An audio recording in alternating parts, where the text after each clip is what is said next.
जो दावा करते हैं कि हम 5 पांडव एक हैं, दरअसल उनके दावे में कहीं कोई दम नहीं है।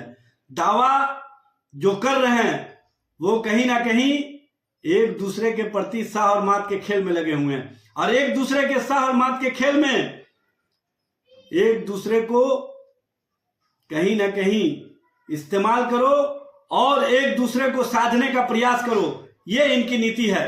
जहां भारतीय जनता पार्टी चिराग पासवान को इस्तेमाल कर रही है, वहीं जनता दल यू जीतन राम मांझी को, और एक दूसरे को साथ करके राजनीतिक रूप से अधिक सीटें लेने का जो इन लोगों का गठबंधन के अंदर प्रयास चल रहा है, उसमें जीतन राम मांझी 30 से अधिक सीटों की मांग कर रहे हैं और चिराग पासवान बिहार विधानसभा चुनाव लड़ने की बात कर रहे हैं।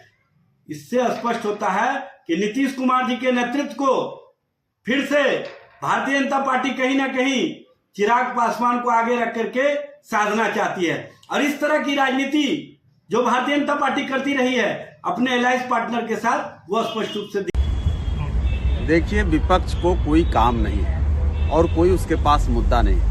सोशल मीडिया पर सनसनी फैलाने के लिए, कुछ लोगों को आकर्षित करने के लिए और कुछ टीआरपी गेन करने के लिए लोग इस तरह की बातें करते हैं, लेकिन इसके पीछे की सच्चाई कुछ और है। श्री जीतन राम मांझी की रोस्टर ड्यूटी आज 2 बजे से थी और उसके पहले वो विभागीय मीटिंग में थे।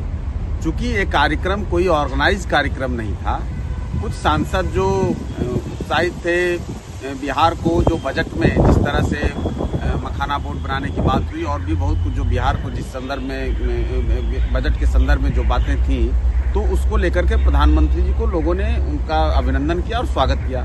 उस समय जो वहाँ पे उपस्थित लोग थे, एनडीए के सभी सांसद जो वहाँ उपस्थित थे, जो नहीं थे उनके लिए ऐसा नहीं है कि कोई पूर्व नियोजित कार्यक्रम था, आयोजित कार्यक्रम था, उसमें कुछ लोग नहीं पहुंचे। जैसे माननीय कुशवाहा जी भी नहीं थे और भी कई लोग नहीं थे।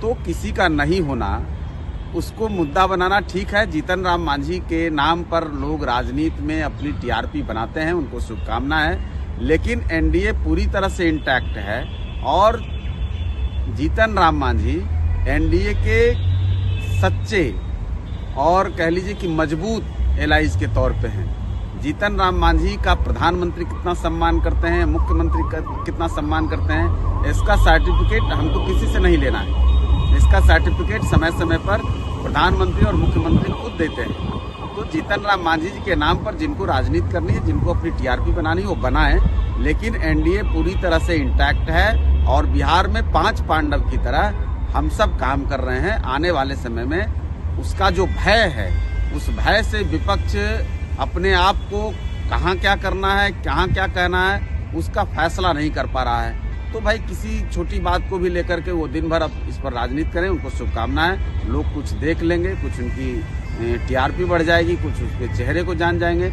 अच्छा है, जीतन राम मांझी जी के नाम पर इतना कुछ प्राप्त हो रहा है तो हमारी शुभकामना है। बिहार सरकार के माननीय मंत्री श्री विजेंद्र यादव जी ने ठीक ही कहा है कि 5 पांडव मिलकर के पूरे कौरव समाज का विनाश करेंगे।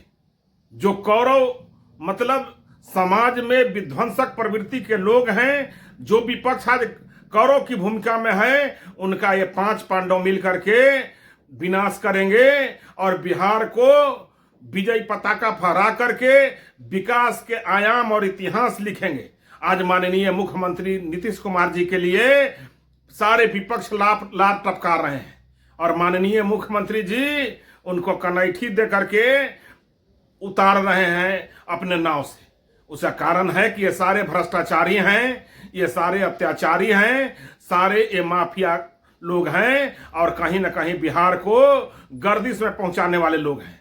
बिहार को देश के अव्वल विकसित राज्यों में खड़ा करने के लिए 5 पांडव आज बिहार में निकल चुके हैं और बिहार के विकास का इतिहास लिखेंगे माननीय मुख्यमंत्री नीतीश कुमार जी के नेतृत्व में और देश के यशस्वी प्रधानमंत्री नरेंद्र मोदी जी के मार्गदर्शन में।